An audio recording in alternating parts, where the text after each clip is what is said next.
Today I'm bringing something back to the channel that we haven't done in a while. That is reviewing a match that I played but didn't actually record. I think this is a good one. It's got some valuable lessons in it, so let's jump into it. This game we are playing against Rob Bank Loughran. I'm black, he's white. Let's jump into the first few moves, which are very basic, very standard. We don't have to spend a lot of time looking at this opening because it is very typical of an 8-900 elo match. He pushes out, I attack his bishop, he attacks, I take back with the queen. We are basically at an even match for the first 10 moves. So after he brings his queenside knight out, I decide to put my dark bishop on c5. This is going to give me the opportunity to checkmate my opponent if he blunders by trying to attack or move his knight. Now obviously if he moves here, I can just take with the queen. If he moves here, I can also just take with the queen or my other knight. If he moves here, I can just take. So it's not likely that he is going to move it, but setting up traps or just things that can happen if your opponent does blunder, not a terrible idea, never the worst thing, because you'll end up just winning the match. So from this position, of course, instead of moving the knight on f3, he moves his other knight, now attacking my queen. And in this position, I have a few options. The two best options obviously being d6 or d8. If I move back to d8, I kind of uninvolve my queen. I've already developed her. She's protected by pawns. I've got some other pieces out and developed that can also protect her. So moving back to d8, in my opinion, didn't make a lot of sense. And you can see it also gives a little bit of an advantage to white. The best move in this position, which somehow I managed to make, was queen to d6. Sometimes I don't make the best moves. In this position, I did. It was pretty standard, pretty basic, pretty low IQ to get to the right move here. After doing that, it's basically a dead even game still, but my opponent is not going to keep it a dead even game for very long. Now you might notice I do have the dark bishop able to put the king into check. It doesn't look super advantageous for me. He can push a pawn up, he can put his queen here, he can put the knight here, he can stop the check attack very easily. And even though I do have a few attackers on this square, he also has his light knight or his queenside knight that came and pushed forward to the d5 square. He would be able to kind of deal with any threat or attack pretty easily. But in this position, he decides to preemptively move the queen.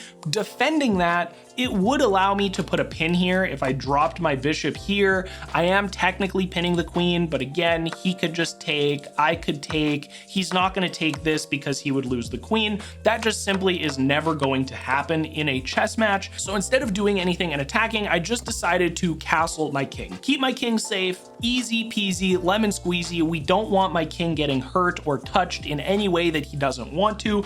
And from here, my opponent makes the interesting decision to move the G pawn forwards. This is not great. The evaluation bar does not like it. It is putting my opponent in a position with an isolated pawn where, yes, if he marches him forward once more, he is protected by a knight and a queen. But even if this happens and I take and the knight takes, his knight is kind of in no man's land now, not really targeting anything super influential. If he gets his pawn here, his queen could absolutely take after my pawn takes, and now his queen is here and protected. But again, it's going to leave his king open to attacks on the queen side of the board. So what ends up happening is I actually decide to jump my knight over here. My thought process was if he decides to take, that's an even trade of material, and I'm actually legitimately pinning the queen then, because if he is to take and I take, the only option he has is to castle, where I could take, or he can take and I can take. Either way, I end up winning the queen 100% of the time if he initiates this knight trade. Now, my opponent does not do that. He actually pushes this pawn up even further, and again, the evaluation bar doesn't particularly like it. Now, in this position, there are a few things that I could do. I could immediately attack this pawn.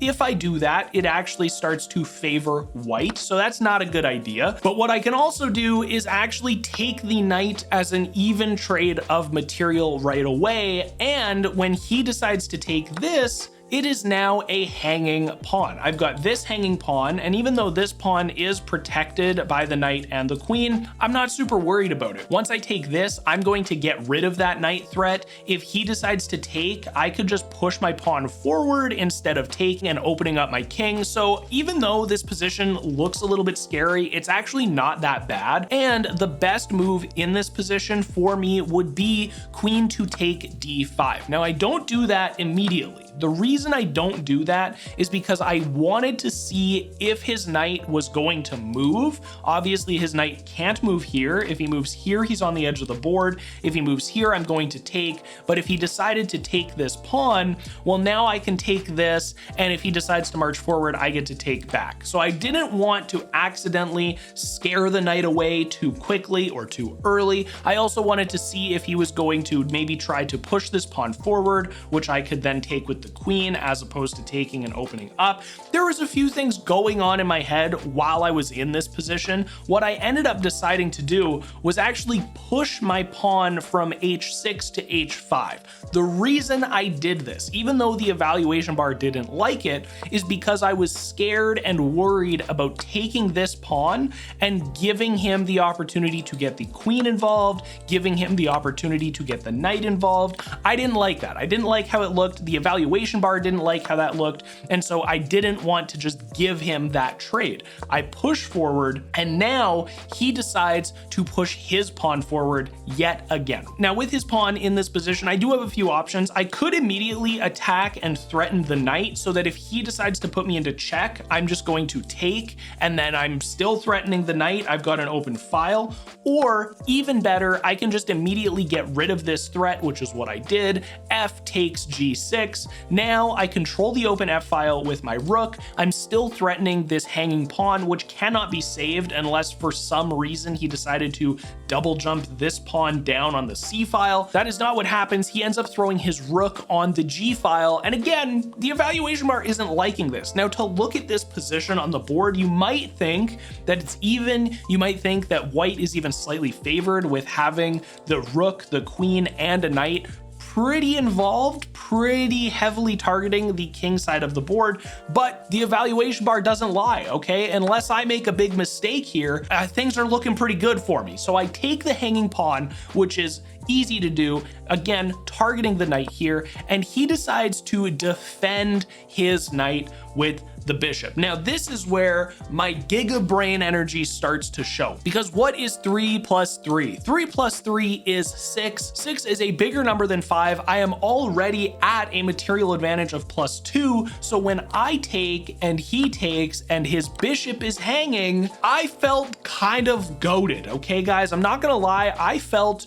really, really good. +3 material advantage. I've got 2 bishops, a rook, a queen. I've got an advantage on pawns. Everything in my life feels like it is going right. And my opponent's response was to move his rook over. The evaluation bar just tanked for my opponent. But before we get to the end of this game, I just want to say, if you're enjoying yourself, you like chess or chess content, I upload a new video here every single day. So if you're having a good time, consider subscribing to the channel. While you're down there, if you drop a like on the video, it helps me and the channel out immensely as well. I would really appreciate it. I mentioned in yesterday's video that when I hit 2,000 subscribers, we're going to do a chess tournament here on the channel. So if you want that to happen quicker, you know what to do. All right, that's it. Let's have a look at how this match wrapped up. So that I guess I can't fork, but even the fork wouldn't have made sense, because if I do this, he's in check, he takes, I take with the queen, he can just take with the king. Now I've lost a bishop and a queen to take a pawn and a queen. Doesn't make a lot of sense to me. So moving over here didn't really defend him in any notable way. After this, I just start marching pawns up. I'm like, listen, he's still in the center of the board. If I can move some pawns up, kind of opening the center just a little bit more, get my rook involved after that, I'm gonna be sitting in a pretty good position, especially if I can force the king to move somehow. That's going to be awesome, not allowing him to castle or get this rook out of the queen side of the board very easily. From this position, he marches a pawn up. The idea is going to be to push this pawn up, getting a fork. I take, he takes. Now I need to retreat or take. It's not great, but my opponent has just enjoyed marching his pieces into danger so far, so I'm going to assume that was the thought process behind that move.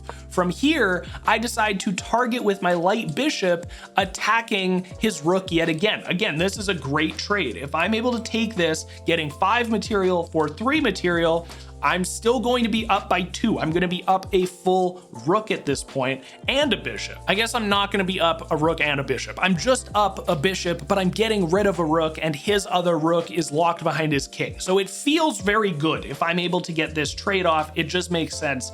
He moves the rook out of danger. Now from this position, I was a little bit flustered. I was a little bit scared. I'm not going to lie. Even though the evaluation bar says that I'm winning, I was worried about the queen and the rook combination. I saw it, I didn't like it. It kind of worried me a little bit, but I also didn't want to start moving my king into a spot where he could maybe get forked, he could maybe get attacked. I didn't see the complete vision from my opponent. And so in this position, the best move would have been rook to f8. This creates a battery with the rook and the queen, the bishop targeting this fork, all very good positions. If I had moved rook to f8 in the moment, I probably would have felt like an absolute genius. I didn't do that. I moved rook to e8, and we could chalk it up to a misclick, but it wasn't a misclick. My idea was that if I push up here and he takes, I can take, or if I push up here and he moves forwards, I can sacrifice the bishop to put a fork on the queen and this pawn. When he takes, I can take or take, putting him into check. He can take, I can take. There's a lot of ideas that I had with this pawn move after moving the rook to e8. None of those things came to fruition because he pushes his rook, taking my hanging pawn on g6. And now I'm like, uh-oh, this isn't good. We're doing not great right now. I'm a little bit scared. I noticed though that if I put him into check on h1, I am going to get a free rook. That is going to move the material advantage heavily into my favor. I really liked the idea, and so that's exactly what I did. I put him into check, he moves up to the e2 square, I take the rook, and you can see I'm still winning in this position, which sometimes is not the case when you get the queen this far deep into the enemy's back rank. The problem is that sometimes your queen can end up getting trapped, especially if your king can be put into check multiple times from this position. Your queen, instead of being an attacker, is no longer an attacker and not useful as a defender. So this can be very risky. I didn't know that I was in a winning position here, but I was just like, I don't know what else to do. I can put him into check, I can make him move, and now the most dangerous move of the game. Not for me, but for my opponent. Now this position looks incredible. If you're white here, you're thinking, I have this game locked in. I am winning no matter what. If he takes here on g7, it is game over. I cannot win. He is threatening checkmate in one move if I was to make a mistake. Now there are a few options. I could bring my bishop back to f8. That means if he moves his queen, I take, he takes, I take. I could move my rook up to e7. He takes, I take, he takes, I take. So there are ways to defend against this, but I can understand why my opponent looking at this was like, hey, his queen's on the other side of the board. I'm gonna put my queen into a threatening mate position, and if I make the wrong move, it's GG's, game over. So what I decide to do is, oh my goodness, I just need to start putting his king into check so I can look at the board and try to actually figure this position out. So I put him into check with my light bishop. My idea was, if he decides to take to get out of check, I am going to get the rook for free. Again, it is a good trade because I'm going to get more material than what my bishop is worth. It's also going to eliminate the checkmate threat. So when I put him into check, he moves and puts his pawn in the way. And in this position, I had an epiphany, an absolute genius idea, that being bishop takes f3 for check, meaning he is forced to take or move backwards. And if he moves backwards, that right there is checkmate. So when he decides to take the bishop, which is hanging, I now have the option to put my rook on the F file, putting him into check again. I can also put him into check with the queen. And what do? I put him into check with the queen here on the original potential checkmate square, that being D1. The reason I did this is because I know that my opponent cannot move anywhere on the E file just by virtue of the dark bishop protecting, the pawns protecting, and the queen protecting. So I knew he was going to have to move closer to the edge of the board. Whereas if I had put him into check on the F file with the rook, he could have actually moved backwards. And now I lose all 3 checking opportunities because of where the king moves. Now, of course, even though I lose those, this is checkmate. I didn't see it. I'm not the smartest in the entire world. We got a few more moves to get to checkmate. So after I put him into check with my queen, he moves over. I put him into check again, taking the hanging pawn, also threatening this rook. This isn't the best idea in the world. Obviously, I'm not going to take the rook for a queen, but it was just something where I was like, I can threaten this. And now if I can get some pieces in the right positions, I might be able to get the rook or get the queen, stopping this potential checkmate threat. He moves his king up. I decide to put him into check yet again. He moves down. I am able to put him into check one more time. I'm just slowly moving the diagonal a little bit closer to him.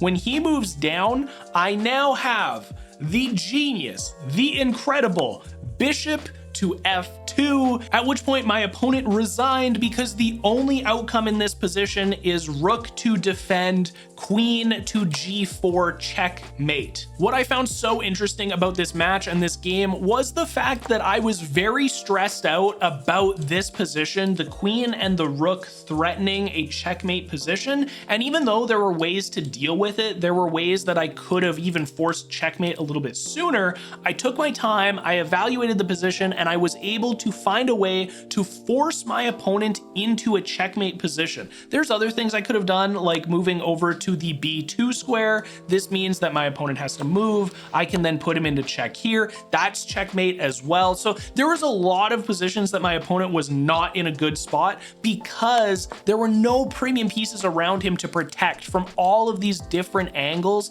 that I'm able to attack with all of my premium pieces. So even though there was a checkmate threat, it was completely unfair for my opponent to even be in this position because I had so many options to walk them into a forced checkmate. Really hope you enjoyed this one. I will see you guys in tomorrow's video. Peace.